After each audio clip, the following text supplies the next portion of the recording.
de tres partes. Una parte de red septal, otra de la red mediastínica, que es esta, y por último la que conecta hacia los conductos, la que conecta hacia los conductos eferentes. Luego tenemos los conductos eferentes que van a estar comunicando tanto la red testis con el epidídimo, y el epidídimo que va a ser un tubo ancho, alargado, y va a estar situado en la parte posterior del testículo. En este hablaremos más adelante, y está compuesto tanto por cabeza, cuerpo y cola. Ahora tenemos las capas del testículo. Las capas del testículo van a ser 7. Empezando de afuera hacia adentro, tenemos al escroto, que va a estar originándose desde la piel, que es la piel prácticamente del testículo. Luego tenemos el dartos, que va a estar tanto entre el escroto y la capa celular subcutánea. Podría decirse que los estaría uniendo. Luego tenemos el tejido celular subcutáneo o la capa celular subcutánea. Como su nombre lo dice, va a estar originándose el tejido subcutáneo. Luego tenemos una fascia espermática externa, la cual se va a estar originando del músculo oblicuo externo. Tenemos el músculo cremaster, el cual va a estar originándose a partir del músculo oblicuo interno. Luego tenemos una fascia espermática interna, la cual vamos a tener que esta se va a estar originando a través de la fascia transversalis. Y por último tenemos una túnica vaginal la túnica vaginal del testículo, la cual va a estar originándose principalmente del peritón. Luego tenemos la vascularización. Por lo general tenemos que las arterias que van a estar irrigando al testículo son las arterias espermáticas, la arteria deferencial y las arterias funicular. Mientras que en las venas que van a estar drenando van a estar encargadas del drenaje sanguíneo, vamos a encontrar aquí las venas del cordón, las venas del cordón espermático. Por lo general aquí cuando encontramos una obstrucción, podríamos encontrar el varicocele. Y también el testículo va a estar, también va a tener presencia de vasos linfáticos. Luego vamos a hablar un poco del epidídimo. El epidídimo es un órgano en forma de media luna que se adhiere a la cara posterior del testículo por una vaina de la túnica vaginal del escroto. Está formado por un complejo entramado de túbulos enrollados entre sí mismos y llegan a alcanzar aproximadamente de 3 a 4 centímetros de longitud. Se va a comunicar con los conductos eferentes y emergen del medio, los conductos eferentes, los cuales ya los mostré anteriormente, que se van a originar del mediastino testicular. Y esto se va a llevar hacia el conducto deferente. Esto los va a llevar a desembocarse hacia el conducto deferente. Bueno, aquí tenemos tres principales funciones del epidídimo, las cuales son el transporte, el almacenamiento y la maduración de los espermatozoides. En el transporte tenemos que inicialmente el espermatozoide va a viajar a través de los conductos deferentes, los conductillos. Luego estos van a estar inmersos en un fluido que se produce en la red testicular. Y estos van a viajar hacia el epidídimo a través de una acción conjunta de los cilios que están presentes que van a estar presentes en el epitelio, y también por las contracciones que hay de las células del músculo liso que van a estar rodeando tanto el cuerpo y la cola del epidídimo. El almacenamiento de los espermatozoides, aquí se van a estar almacenando casi la mitad de los espermatozoides, y estos permanecen por lo general en la cola hasta hasta una próxima eyaculación. Luego tenemos la maduración de los espermatozoides, que aquí esto es importante debido a que se les genera tanto la motilidad como la fertilidad de cada uno de los espermatozoides. Luego tenemos el cordón espermático, el cual es un cordón que va desde es un cordón que está compuesto tanto por conducto deferente, la arteria testicular, la arteria del conducto deferente, eh, la arteria, la arteria cremastérica y el plexo venoso pampiniforme. Este conducto va a empezar en el anillo inguinal profundo. Y va a estarse encontrando lateral a los vasos epigástricos. Este va a pasar a través del conducto inguinal, a través del, de, y va a tener una salida a través del anillo inguinal superficial, terminando de unirse en el escroto. Eh, este cordón espermático va a estar cubierto tanto por la fascia espermática interna, la fascia cremastérica y la fascia espermática externa. Aquí vamos a encontrar también dos músculos que son el músculo cremaster y el músculo dartos. Estos músculos estos músculos son importantes debido a que cuando hay una presencia de frío van a tener una contracción, lo cual va a llevar el testículo hacia la región, va a elevar los testículos hacia la región inguinal, y cuando hay presencia de calor, estos músculos se relajan, llevando al testículo hacia la bolsa escrotal nuevamente. Ahora hablaremos un poco de el pene. El pene es un órgano copulador masculino que va a intervenir además de la excreción además de la eyaculación, la excreción urinaria. Este va a estar compuesto por 3 columnas de tejido eréctil, que son 2 cuerpos cavernosos y un cuerpo esponjoso. Además de esto, vamos a tener también el glande, que es una zona muy sensible, constituye el final del cuerpo esponjoso, y es la parte más ancha de este cuerpo esponjoso. Tiene forma de cono y está cubierto por un pliegue de piel suelta, denominado prepucio. Este prepucio, como ya lo dije, es el pliegue de doble capa de tejido muscular liso, que tiene vasos sanguíneos, tiene neuronas, piel y una membrana mucosa que va a cubrir y proteger al glande, y el meato urinario cuando el pene no está erecto. Y aquí también tenemos la uretra, que esta va a ser la vía común para el paso tanto de la orina como del semen, que atraviesa el cuerpo esponjoso y termina en el orificio conocido como el meato urinario, el cual se encuentra en el extremo del glande. Hasta ahí con mi exposición. A continuación, mi compañero.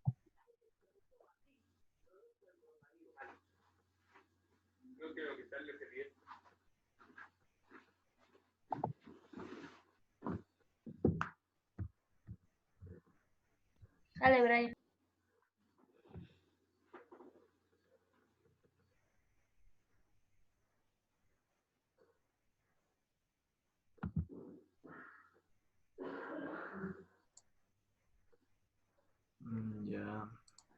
Ya estoy compartiendo.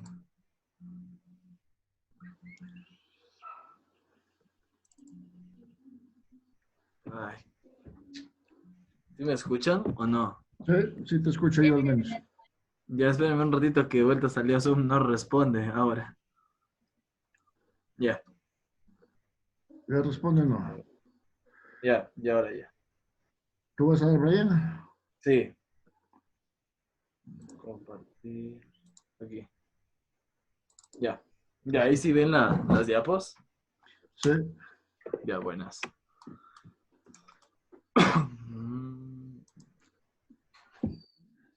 Ya. Ahí demás. Buenos días, compañeras. Buenos días, doctor. Buenas tardes. A continuación les voy a exponer sobre la torsión testicular, ¿ya? Eso sí que es importante antes de hablar de la torsión testicular, que decirles que los testículos se encuentran dentro de las bolsas escrotales. Estas bolsas escrotales van a permitir que los testículos tengan una disminución de temperatura para así poder mantener a los espermatozoides en un nivel menor de la temperatura corporal. La temperatura normal que van a tener estos testículos van a ser de 34.4 grados centígrados. Cuando esta temperatura aumenta a los 36 grados centígrados, estos espermatozoides van a tenderse a dañar y de por sí van a causar la infertilidad. Es así que la torsión testicular es la torsión del conducto espermático, ¿ya? Que interrumpe el suministro de sangre al testículo y a las estructuras circundantes al escroto, como podemos ver en la imagen, ¿ya? Principalmente o inicialmente compromete el drenaje venoso para luego comprometer a la circulación arterial, provocándome después una isquemia y un infarto, ¿ya? Es así que es importante el diagnóstico tempranamente de esta torsión testicular, ya que si se dice que cuando han pasado 4 horas de esta torsión testicular, existe un porcentaje en los cuales nosotros tenemos que sacar este testículo, ¿ya? Es así que, por ejemplo, cuando hay 6 horas, nosotros tenemos una probabilidad del 50% de extirparlo al testículo. Si pasan 12 horas, tenemos aproximadamente el 80% de extirpar el testículo y un día es el 100% de que nosotros vamos a tener que extirpar este testículo. Esta extirpación de testículo normalmente se ve en pacientes adolescentes, ya que estos pacientes adolescentes son como que un poco pudorosos y si tienen algún golpe o algo, esto no les van a avisar a sus padres o no van a ir al médico hasta que ya es demasiado tarde y vamos a tener que extirpar al testículo, ¿ya? Dentro de las causas que tenemos que se produce esta torsión testicular, vamos a tener principalmente el trauma de escroto o también deportes bruscos, ¿ya? Vamos a tener el frío en exceso y prolongado, la actividad deportiva intensiva, que ya dije, la excitación y actividad sexual brusca, ¿ya? El mesenterio testicular corto, corto al testículo y el epidídimo que no permiten que éste se dé vueltas aquí, ¿ya? Ahora vamos con la clasificación. Dentro de la clasificación vamos a tener vamos a tener la intravaginal, la extravaginal. Tenemos otra que es entre el epidídimo y el testículo, como podemos ver aquí. Entonces, la intravaginal principalmente se da en niños, ya en los recién nacidos. ¿Por qué? Porque cuando el testículo va a descender, ahí se produce una torsión testicular que es dentro de la túnica vaginal y esta se llega a torcer, ¿ya? Entonces esta es intravaginal.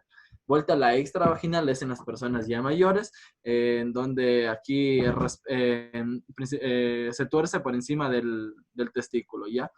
Y entre el epidídimo y el testículo es esta de aquí que está entre el epidídimo y el testículo y tenemos otra clasificación que es por apéndices testiculares, ¿ya? El tratamiento de estas apéndices, de una vez, porque yo no voy a hablar de estas más, el tratamiento de estas apéndices testiculares es que cuando se tuercen estas, van a provocar la misma sintomatología que ya vamos a hablar, sin embargo, estas decir que no requiere tratamiento, que estas van a pasar por sí solas, ¿ya?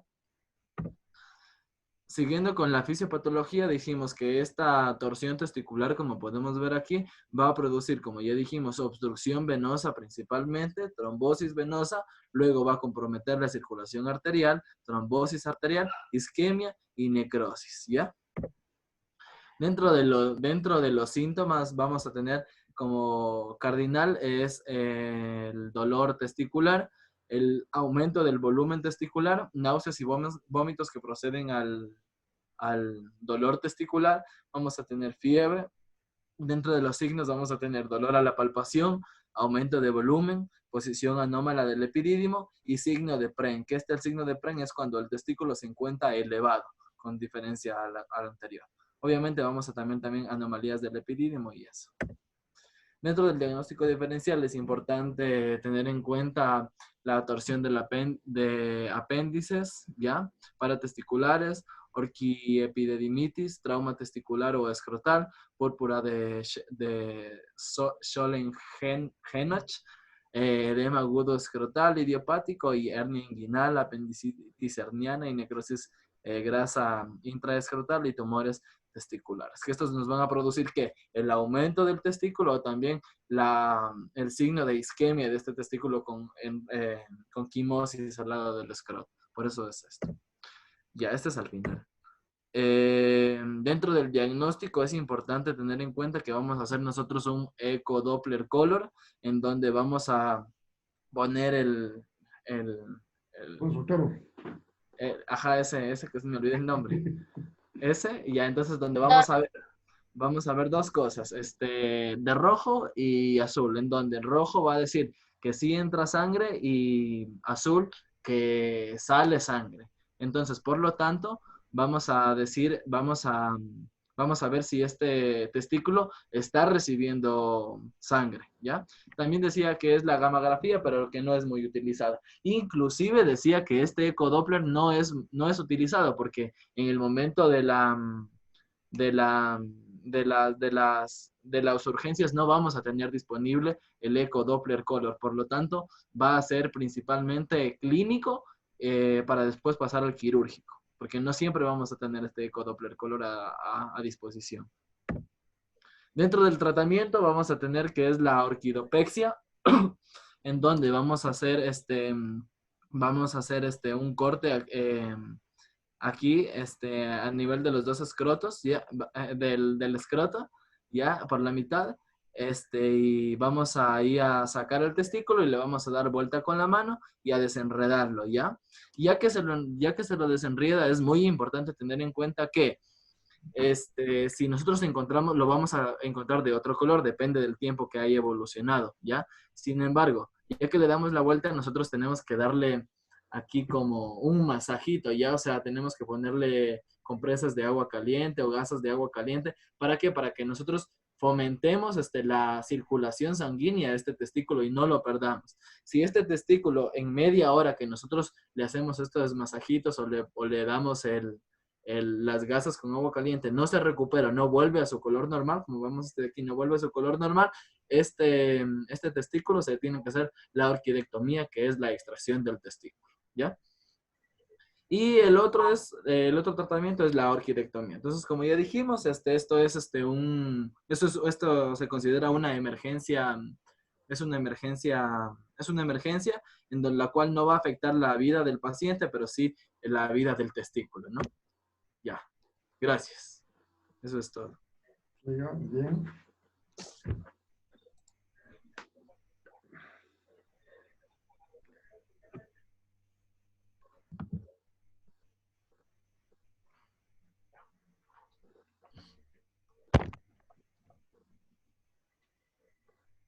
¿Me avisan si ven la pantalla ya? Todavía no.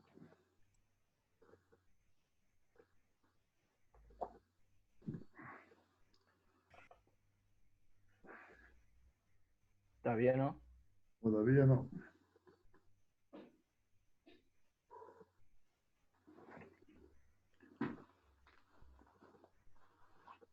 Ahí estamos. Ya. Entonces, continuando con la exposición, yo les voy a hablar sobre lo que es la orquitis. ¿Cómo podemos definir la orquitis? Como una inflamación que puede estar producida en uno o en ambos testículos. Esta se puede producir debido a infecciones ya sean bacterianas o también a infecciones virales o de carácter idiopático en algunos casos. La causa más frecuente de una infección bacteriana puede ser por las ETS, que son infecciones de transmisión sexual. Y también en el caso de la orquitis viral puede ser por el virus de las paperas, que si se produce posteriormente a lo que es la adolescencia, va a producir también orquitis. Ya, entre las causas va a depender si estamos hablando de una orquitis bacteriana y una orquitis viral. La orquitis bacteriana nos decía que es una consecuencia de la epidemitis que da una inflamación en lo que es la uretra y la vejiga, y esta se va a diseminar hasta lo que es el epidídimo, produciendo así la orquitis. También, como ya les dije, puede ser por una infección de transmisión sexual, puede ser asociado también a anomalías en las vías urinarias, o cuando el paciente ha tenido inserciones de catéteres o instrumentos médicos en el pene que pueden causar infecciones. En lo que es la orquitis viral, vamos a tener generalmente por parotiditis, que como ya les había dicho, casi la tercera parte de los hombres que contraen paperas después de la pubertad van a padecer orquitis. generalmente de 4 a 7 días después de la aparición de las paperas, se produce la aparición de la orquitis. Los factores de riesgo, vamos a tener factores de riesgos asociados a lo que es la sexualidad y factores de riesgos asociados a las conductas sexuales. Entre los primeros tenemos no estar vacunado contra paperas, tener infecciones de vías urinarias recurrentes, someterse a una cirugía genitales o de vías urinarias, o nacer con anomalías de las vías urinarias, problemas congénitos. En cuanto a las conductas sexuales, tenemos tener varias parejas sexuales, relaciones sexuales con parejas que tienen infecciones de transmisión sexual, relaciones sexuales sin preservativo y tener antecedentes personales de infecciones de transmisión sexual. Entre los síntomas que va a presentar nuestro paciente, vamos a tener hinchazón, ya sea de uno o de ambos testículos. El dolor puede ir desde un dolor leve a un dolor grave. También va a presentar fiebre, náuseas y vómitos y una sensación general de lo que es malestar. Para el diagnóstico de ese, podemos hacerlo mediante un análisis de detección de infecciones de transmisión sexual. Esto lo vamos a hacer cuando el paciente presenta secreciones por lo que es la uretra, como se observa en la primera imagen. Principalmente lo que vamos a tratar de detectar es la gonorrea y la clamidiosis. También debemos hacer un análisis de orina para detectar anomalías, una ecografía que nos va a permitir observar lo que es el dolor testicular y si estamos hablando de lo que es una orquitis o también puede estar asociada a otro tipo de patología. Aquí podemos observarlo. En las complicaciones que puede tener esta enfermedad tenemos tres. La primera es la atrofia testicular, que puede causar una contracción de lo que es el testículo afectado, como se observa igual en la imagen. Un absceso escrotal cuando la infección abunda y produce un llenado de pus, lo que nos va a dar un absceso. Y la infertilidad nos dice que en ocasiones la orquitis puede presentar lo que es producción deficiente de testosterona, también conocido como hipogonadismo. Esta nos decía que se presenta cuando la orquitis se da en ambos testículos. Cuando es solo en una no tendríamos esta complicación. En cuanto al tratamiento, igual vamos a dar un tratamiento dependiendo si la orquitis es bacteriana o estamos hablando de una orquitis viral. En el caso de tener una orquitis bacteriana, vamos a usar antibióticos. Antes de saber de qué infección estamos hablando, vamos a dar un tratamiento que es empírico, que vamos a utilizar acitromicina 1 miligramo, ceftriaxona 1 miligramo. Estas dos pueden ser intramusculares o intravenosas. Y la dixociclina, que va a ser vía oral cada 12 horas. Esto lo vamos a dar por 7 días hasta que ya tengamos el diagnóstico dado de qué ETS estamos hablando. En el caso de la orquitis viral, vamos a dar medicamentos antiinflamatorios. Le vamos a pedir al paciente que trate de reposar en cama, haciendo una elevación de lo que es el escroto y aplicándose compresas frías. Nos dice que la mayoría de personas se van a sentir mejor de 3 a 10 días, pero la sensibilidad escrotal va a tardar un poco más. Puede ir de 1 a 2 semanas en quitarse este síntoma. Y eso debemos explicarle al paciente para que no se preocupe. Gracias, eso sería mi parte. Ya, unas palabritas nomás para que no se salgan del aburrimiento. Hemos visto dos patologías, la torsión testicular y la orquitis, ¿no es cierto? Son patologías que cuando llegue el paciente a la consulta externa donde ustedes los van a ver por primera vez, es muy difícil confundirse, pero es importante saber diferenciar uno con otro. ¿Por qué? Porque el tratamiento de la orquitis es de tipo clínico, el tratamiento de la torsión testicular es de tratamiento quirúrgico. Como dijo su compañero, más allá de 6, 8, 10, 12 horas, es probable que se pierda el testículo. Ambos se manifiestan por dolor o enrojecimiento, pero hay que tener una particularidad.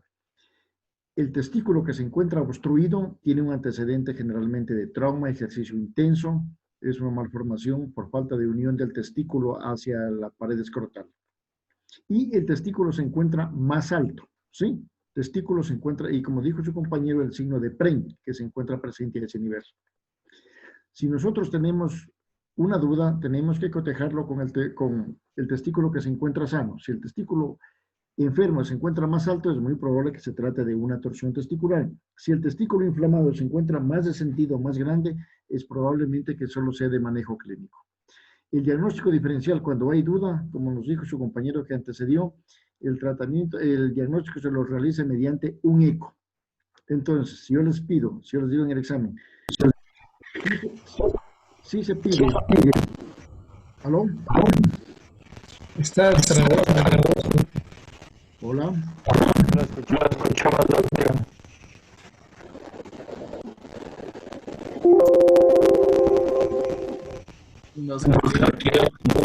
Nos hackearon. El Guasón dice que nos ha... Sáquela de la reunión. Aquí dice, Guasón empezó una función particular de pantallas. Bueno, para terminar, lo que les quiero decir... Dale, nomás dos.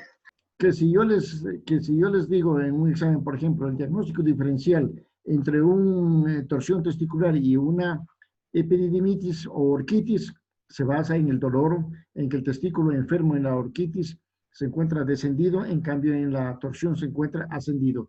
Y el examen o el medio diagnóstico de elección en cualquier hospital va a ser el ecodoppler. Mientras en el 1, en la orquitis, en la inflamación, la vascularidad se encuentra aumentado, en la torsión testicular se encuentra disminuido y el testículo es más alto. Y si no se restablece esa circulación lo más pronto, se pierde el testículo. Eso es muy importante diferenciar entre uno y otro. Ok, siga nomás, creo que falta. Ya, siga el siguiente. Ya, don, eso es. ¿Quién es Guasón? Soy yo, Gisela Torres, ya lo voy a cambiar. Porque Guasón no es el malo que lo pega a Batman. Obvio, es el mejor villano de todos. Ella es Guasón y Brian es Batman. El que se vuelve loco y mata a todo el mundo. Eso mismo, eso mismo. Ya, continuemos. Justo para... Ese que es como el coronavirus. En el Titus ya lo mató a un amigo, lo mató al compañero Edgar Peña Herrera, lo mató el coronavirus. Este es más rápido. Ya. Vamos, comencemos. Bueno, yo les voy a dar sobre traumatismos de los... Pantalla. Ya está la pantalla, ¿no se ve? No, yo se no ve. veo. ¿Ustedes ven? No, aún no. ¿No se ve? No, yo no veo. Deja de compartir y comparte de nuevo a ver si ahí se te arregla. No, tiene que cambiar la configuración del... Ahí está. Ya, ahí está. Uy. Ahí se metió Reyes. Henry Reyes se metió.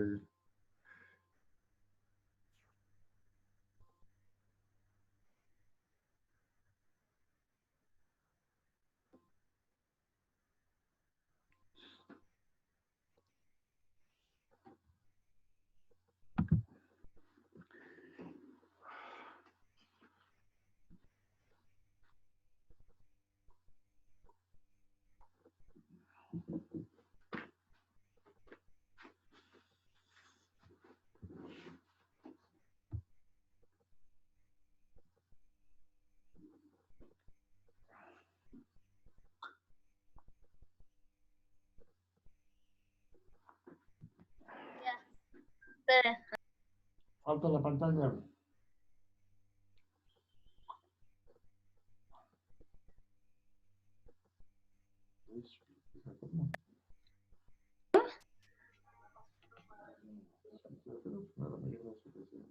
Ahí sí lo ven. Confirmen. Sí, ya estamos ahí en pantalla. O sea, es... ya. Entonces, comencemos.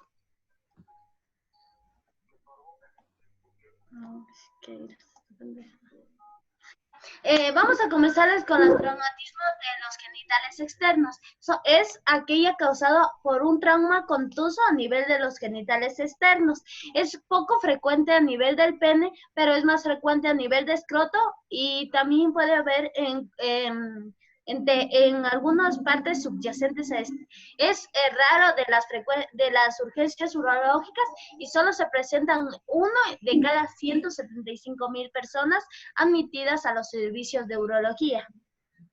La etiología se da por 2 traumatismos, por traumatismos cerrados y por traumatismos abiertos. Por traumatismos cerrados vamos a tener contusiones, atrapamiento y estrangulaciones o rotura o fractura del pene, que les voy a explicar a continuación.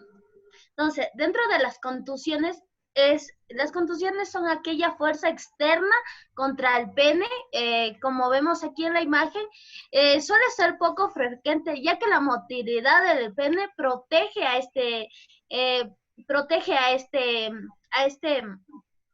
pene, pero sí suele haberse añadido a otro tipo de contusiones, como a nivel de contusiones del abdomen, escroto y zonas inguinales. Vamos a ver en este tipo de contusiones un hematoma subcutáneo de localización prepucial.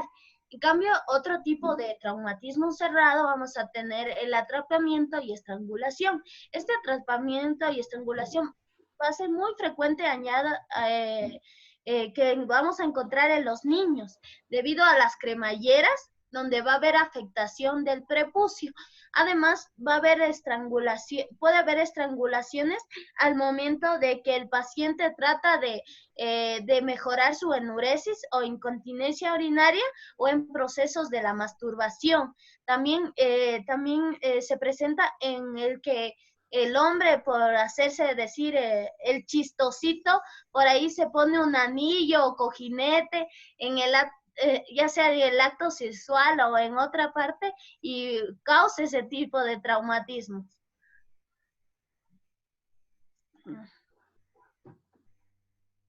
Vamos a ver, ya. En cambio, vamos a hablar de rotura o fractura del pene cuando hay una ruptura de la capa albuginia de los cuerpos cavernosos. Como ya les había explicado, tenemos dos cuerpos cavernosos en el pene. Entonces, estas fracturas se dan por lo general cuando hay una manipulación forzada durante el coito.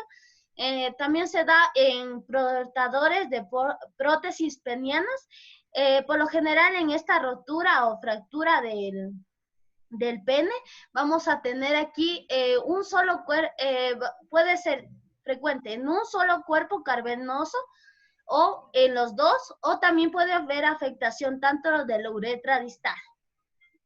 En la clínica, ¿cuándo vamos a pensar o sospechar en un traumatismo cerrado a nivel del pene? Cuando hay un dolor agudo de mayor o menor intensidad y que se va a notar un hematoma a nivel del pene, cuando podemos ver gangrenas en la uretra, fístulas urinarias tras descompresión de esto, y cuando el paciente, aparte de esto, dice que justamente en la parte final de la uretra distal, en conjunto con el pene, este paciente presenta dolor al momento de orinar, uretrorragias o hay retenciones agudas de orina.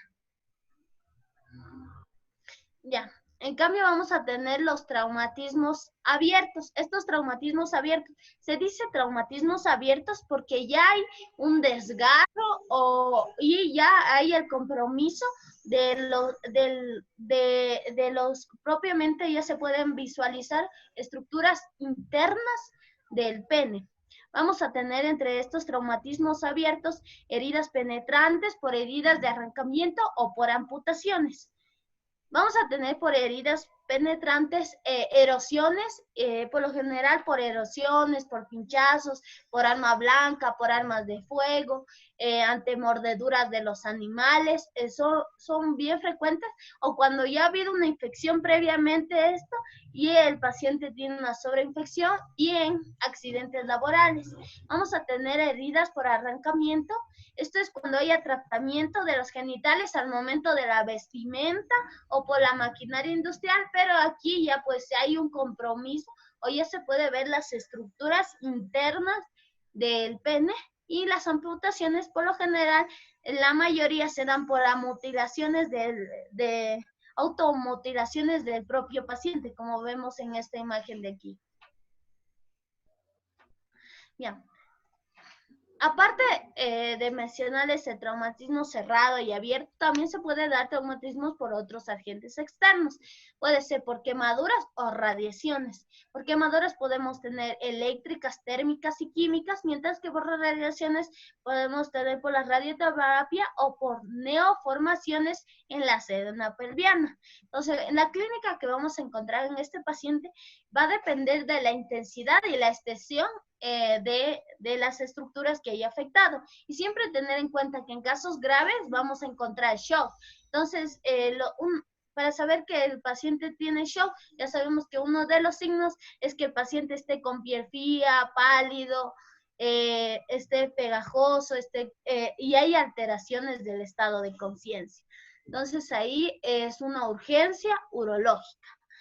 También vamos a tener que descartar también dentro de la clínica las fístulas, igual la disuria extrema, también vamos a ver hemorragias en la uretra, retención aguda, flogosis. La flogosis es una inflamación y edema del órgano afectado, en este caso el pene, hematomas, edemas o necrosis, gangrena uretra.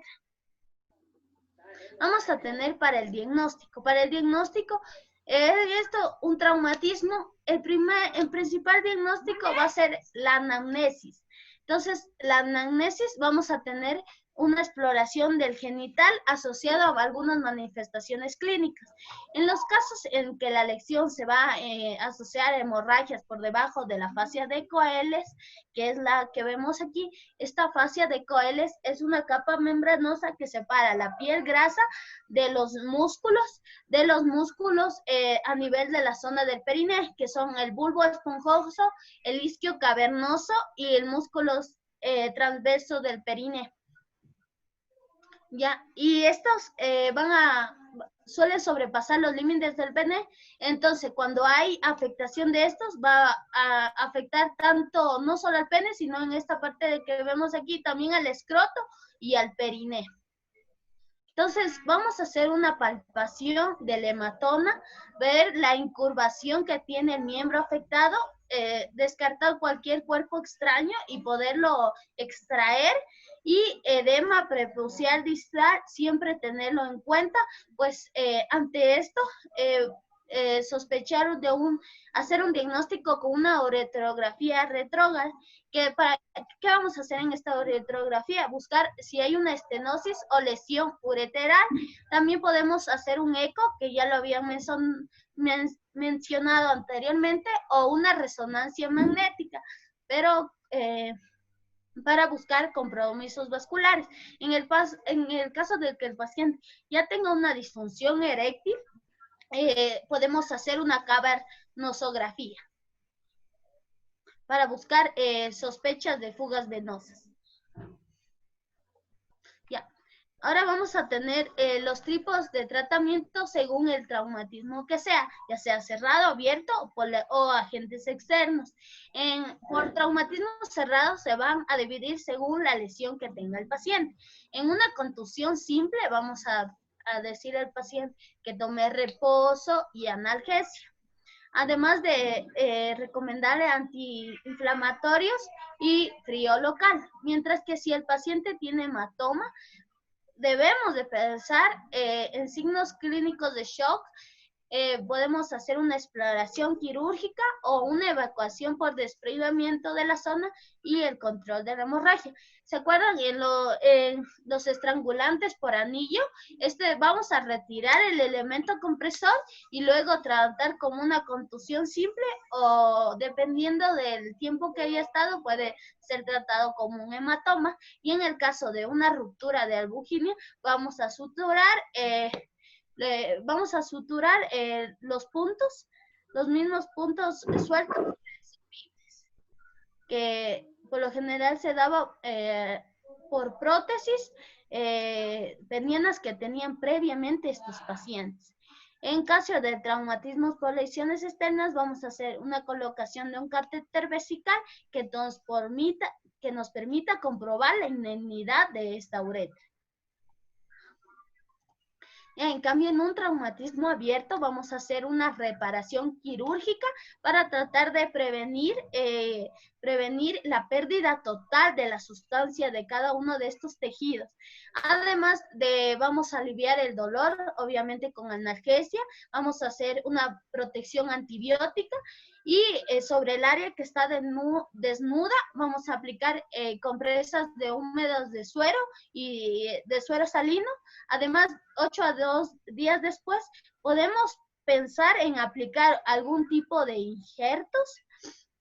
Y en el paciente, en caso de tener una amputación traumática, se puede hacer una reparación plástica con técnicas de microquirúrgicas, siempre que 15 a 18 horas previas se haya producido la lesión, de que ya haya pasado ese tiempo de que se produjo la lesión.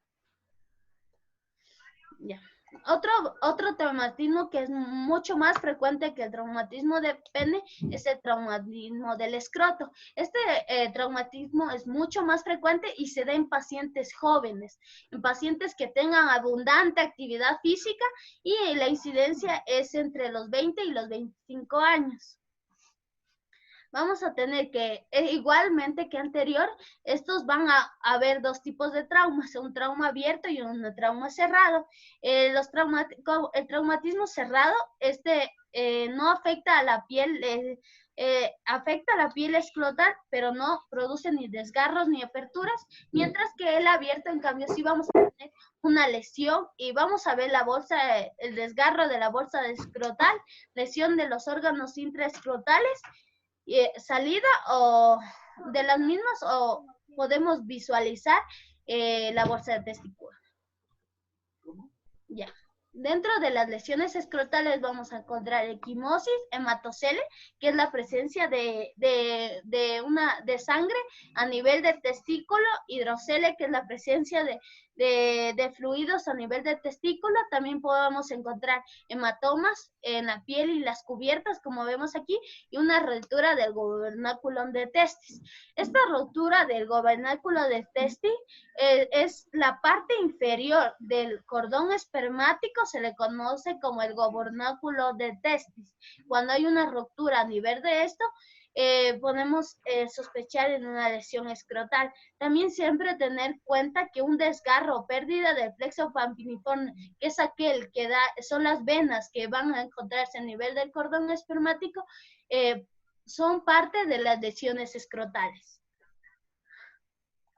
Ya, vamos a tener trauma cerrado. Este trauma cerrado, en cambio, vamos a tener un dolor muy intenso, irradiado por lo general a la región inguinal, al hipogastrio y a la región perineal.